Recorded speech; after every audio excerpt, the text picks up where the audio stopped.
Ladies and gentleman अस्सलाम वालेकुम। उम्मीद है तमाम आप बखैर वफ़ियत होंगे। मैं आज कुछ चीज़ें आपके साथ डिस्कस करना चाहूँगा रिगार्डिंग सोशल मीडिया पे कुछ अहबाब जो है वो एज़ यूजुअल जो वतीरा है उनका, वो चूँकि खसियानी बिल्ली जिसे कहते हैं ना कि वो खंबा जब नोचने पे आती है, जब उसका कोई बस नहीं चलता, तो फिर उनके पास सिर्फ बातें रह जाती हैं, इसके अलावा और कुछ भी नहीं होता। लेकिन रिकॉर्ड की दुरुस्तगी के लिए मुझे मजबूरन, हालांकि मैंने ये चीज़ें छोड़ दी हैं, लेकिन चूँकि बाज़ लोगों को रोटी हज़म नहीं होती कि जब तक उनकी असलियत जो है ना वो उनको ना बताई जाए। पहली बात यह है कि एक ऐसे हमारे बरखुरदार हैं कि जिनका काम ये है कि उनका यूट्यूब चैनल है और वो उठा के देख लें आप, उसमें मेजॉरिटी आप देख लें कि उसने किसी भी टॉपिक पे अगर बात करनी हो तो, लेकिन उसके ऊपर तस्वीर जो है वो सैफ अरमान खान न्याजी की लगी होगी। सैफ अरमान न्याजी के बाद अगर उनको कोई नाम मिला लोगों की तवज्जो हासिल करने के लिए, तो वो नाम और तस्वीर किसकी बिकती है? सिर्फ और सिर्फ राजा रियाज की या फिर मलिक नवीद की और इस तरीके के जो बाकी अहबाब हैं।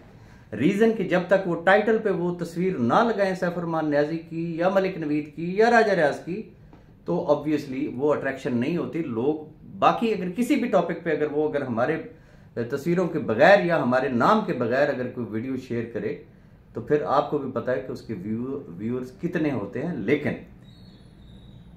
मैं कहता हूं कि अल्लाह पाक जो है वो बड़ा ही गफूर रहीम है और वो इस दुनिया में ही बड़ा कुछ दिखा देता है। मैं और कोई ज़्यादा लंबी चौड़ी बात नहीं करना चाहूँगा।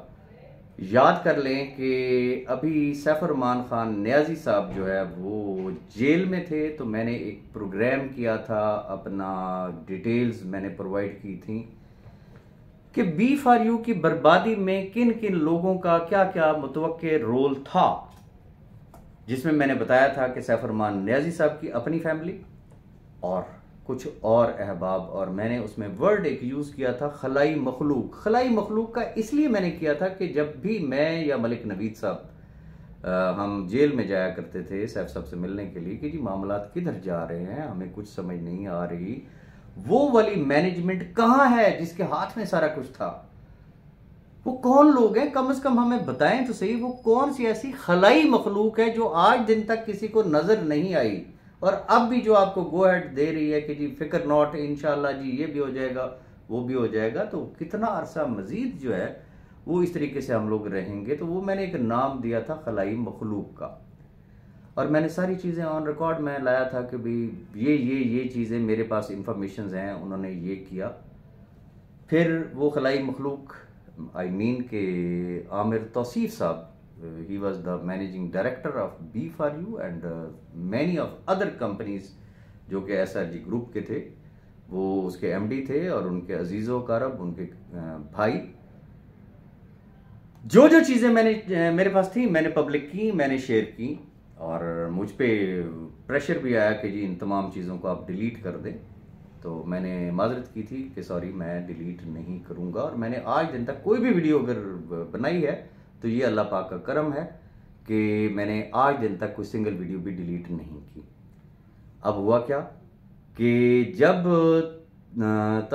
तौसीफ साहब तशरीफ़ लाए पाकिस्तान में, तो वही हमारे यूट्यूबर भाई, चूँकि इतलात के मुताबिक उनके साथ कोई एग्रीमेंट हुआ था तौसीफ साहब का कोई 45,000 रुपये मंथली का, तो वो मैदान में उतरे तौसीफ साहब के दिफा के लिए। उनकी वीडियोस रिकॉर्ड पे पड़ी हुई हैं, उन्होंने उनके इंटरव्यूज भी किए, उन्होंने उनका डिफेंड भी किया, उन्होंने राजा रियाज को चैलेंज भी किया कि जी राजा रियाज कहता था जी खलाई मखलूक खलाई मखलूक खलाई मखलूक, और मैं खामोश रहा। रीज़न कि मुझे पता था कि सच सच होता है और एक दिन इन्होंने खुद रोना है और इन्होंने अपने मुंह से खुद बताना है। कल एक दोस्त ने मुझे उनकी वीडियो भिजवाई, मुझे बहुत खुशी हुई। बहुत खुशी मुझे इस बात की थी कि जो बातें मैंने की, एक नहीं मैंने 2 दफा वो वीडियोस बनाई, मेरे चैनल पे आज भी मौजूद हैं। एक एक एक हर्फ पे मेरे उस भाई ने ना तस्दीक की मोहर सख्त की, जबकि पास्ट में वही शख्स बार बार सिर्फ 45,000 रुपए लेके राजा रियाज को चैलेंज करता था। आ गई जी खलाई मखलूक, क्या बिगाड़ लिया आपने उसका। उनके इंटरव्यूज भी हो रहे थे, उनके हक में बातें भी हो रही थी, वो बड़े अच्छे आदमी हैं, वो ये हैं, वो हैं।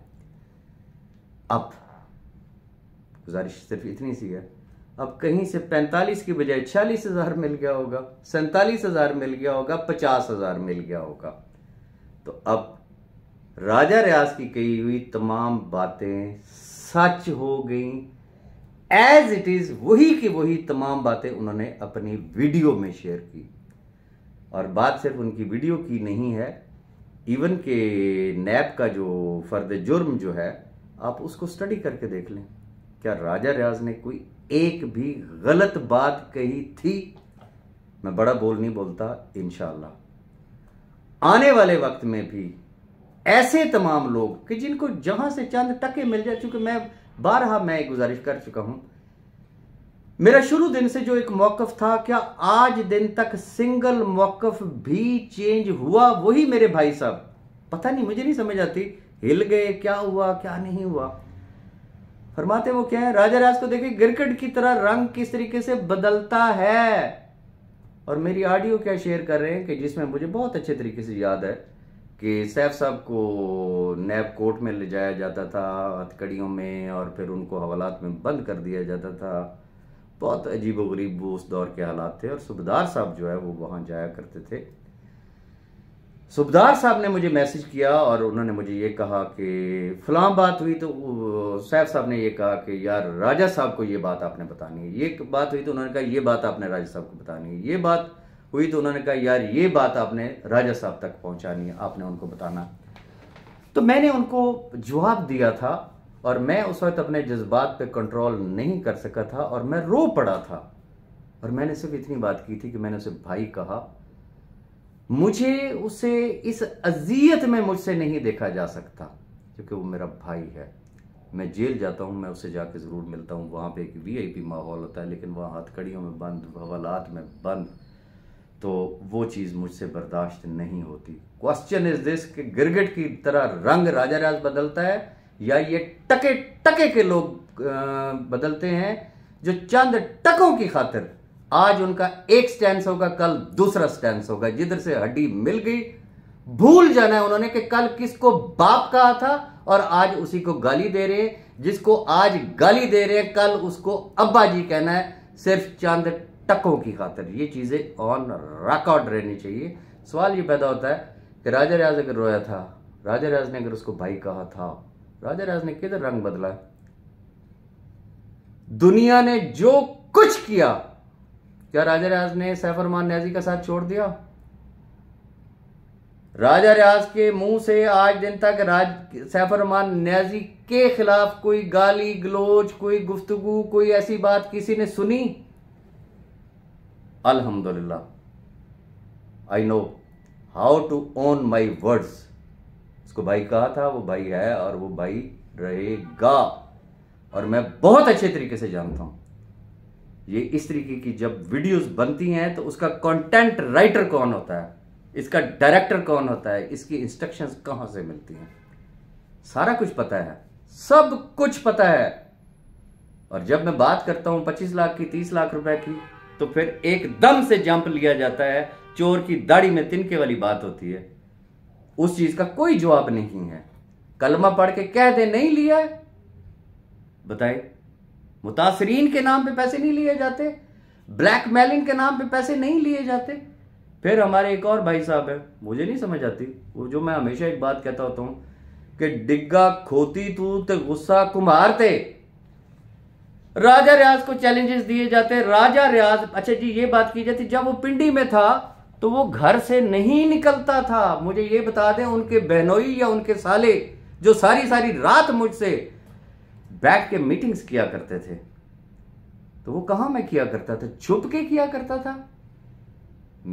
मुझे पता है कि मुझे किससे मिलना है और किससे नहीं मिलना है। मैं कोई फुटपाथिया नहीं हूं, मैं उठ के भाग पड़ूं। I have my own choices. मैंने हमेशा अपनी चॉइस पे काम किया है। अपनी विल पे काम किया है, अपनी विश पे काम किया है। रीजन, टकों टकों पे गिरना राजा रियाज को अल्हम्दुलिल्लाह आज दिन तक नहीं आया। हां, प्यार मोहब्बत से कोई जान भी मांगेगा तो हाजिर है। फिर वो हजरत फरमाते हैं उसके बेटे की शादी थी। पहले एक साहब ने फरमाया था कि उसकी बेटी की शादी थी, अब ये नया मॉडल आ गया, उनके बेटे की शादी थी। राजा रियाज धोखेबाज, राजा रियाज फ्रॉडिया, राजा रियाज स्कैमर, उसके बेटे की शादी थी और वो लोगों से पैसे मांग रहा था। स्कैमर जो होते हैं उनके तो बैंक अकाउंट्स ही भरे होते हैं। मैं आप ही की बात को मान लेता हूं। इसका मतलब क्या हुआ? When Saifur Rahman Niazi was in jail, मेरे ऊपर कितनी कितनी बातें की गई कि रुमैसा खान इसको करोड़ों रुपए दे रही है, अदरवाइज कौन किसी के लिए इतना स्टैंड लेता है। Okay, Saifur Rahman Niazi was in jail, जिस वक्त मेरे बेटे की शादी हुई थी। मैं आप ही की बात को मान लेता हूं। ओके गुड, मैंने लोगों से जनाब भीख मांगी, वो बगैर तो कम से कम कोई एक स्टेटमेंट रखो, या तो मैं लुटेरा हूं, मैं नौसरबाज हूं, मैं फ्रॉडिया हूं, मैंने पता नहीं क्या कुछ लूट के खा गया हूं पाकिस्तान, या ये कहो कि यार इसके पास तो कुछ भी नहीं था। कोई एक बात तो करो। दूसरी बात, जहां तक पाकिस्तान में मेरे कारोबार का ताल्लुक है, दैट इज ऑन रिकॉर्ड। कोई आज का है, 2013 से कंपनीज हैं, अल्हम्दुलिल्लाह आज भी हैं। हम अपना काम कर रहे हैं, हम पहले भी काम कर रहे थे, हम आज भी काम कर रहे हैं।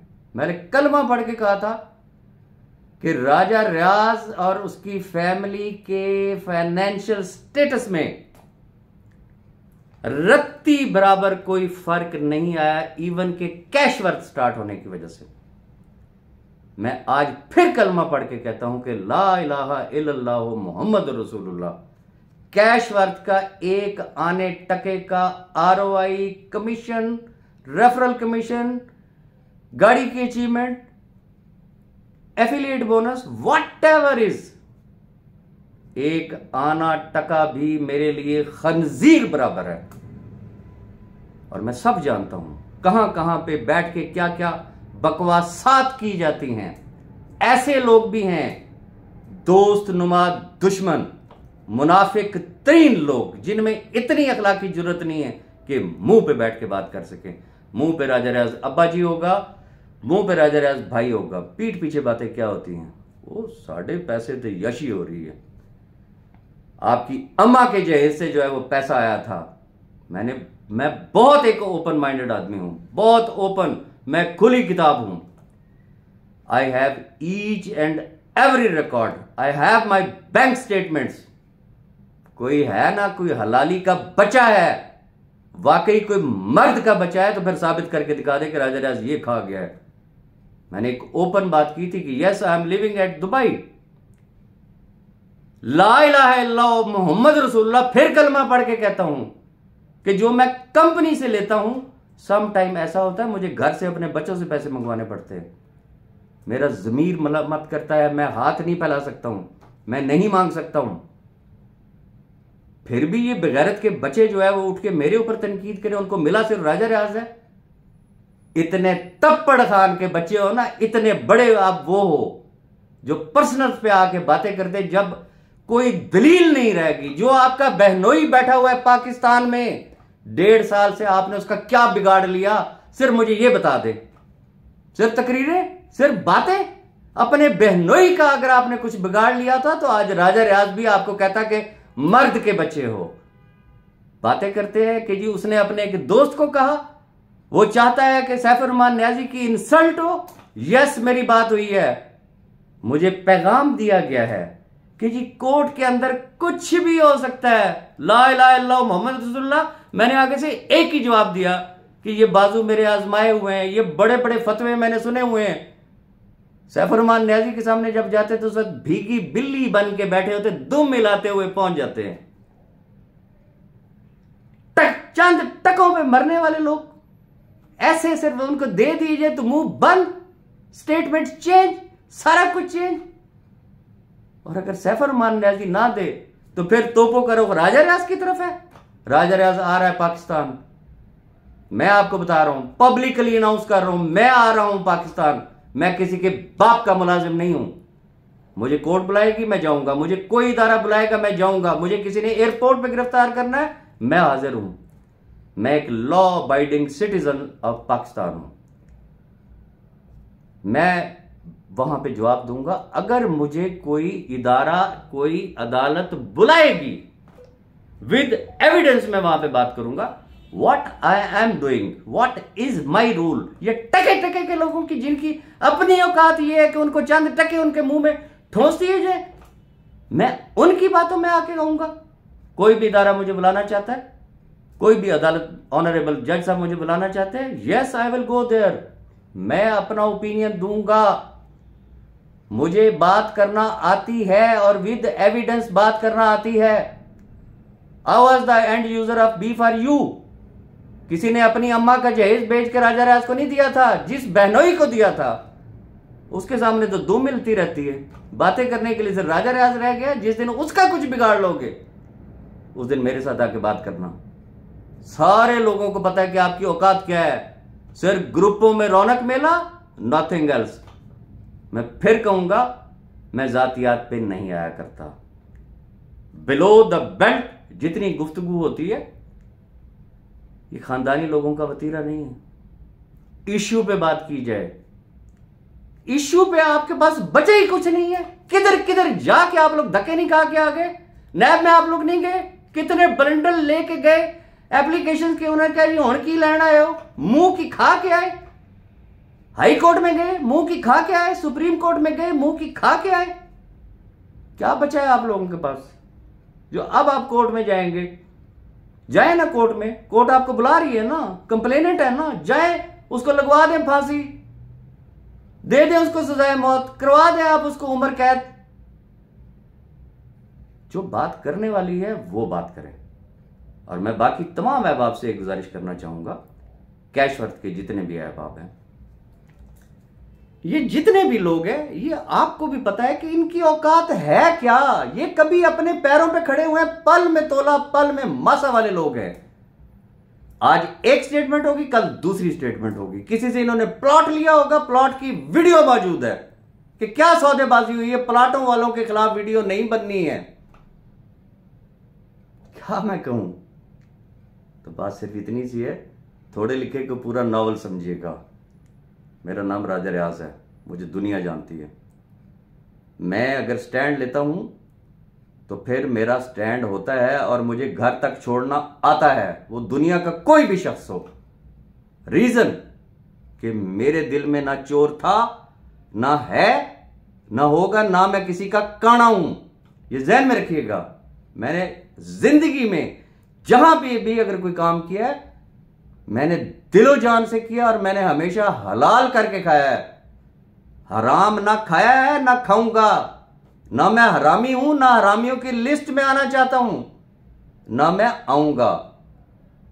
और ये जितने हरामजादे, उनको घर पे पहुंचाना मुझे बड़े अच्छे तरीके से आता है। मैं बड़े इज्जत एहतराम से, to whom it may concern, मैं मैसेज हमेशा पहुंचा दिया करता होता हूं। समझ उनको भी आ रही होती है कि ये बात किसके लिए हो रही है, लेकिन इतनी अखलाकी जुर्रत नहीं है कि मेरे साथ डायरेक्ट बात कर सके। सिर्फ ग्रुपों में बात हो सकती है, यूट्यूब के ऊपर बात हो सकती है।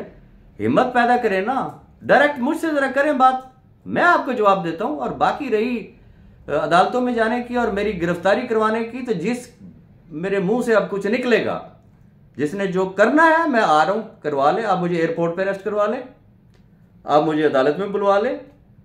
हर जगह तो आपके बहनोई बैठे हुए हैं ना, सारी इस्टेब्लिशमेंट तो जो है ना, वो सारे आपके बहनोई हैं।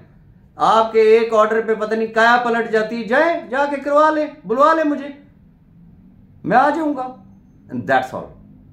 और उम्मीद है कि अब तबीयत ठीक हो गई होगी। फिर भी अगर ठीक ना हुई तो मैं इंशाल्लाह जवाब दे दूंगा। Thank you very much.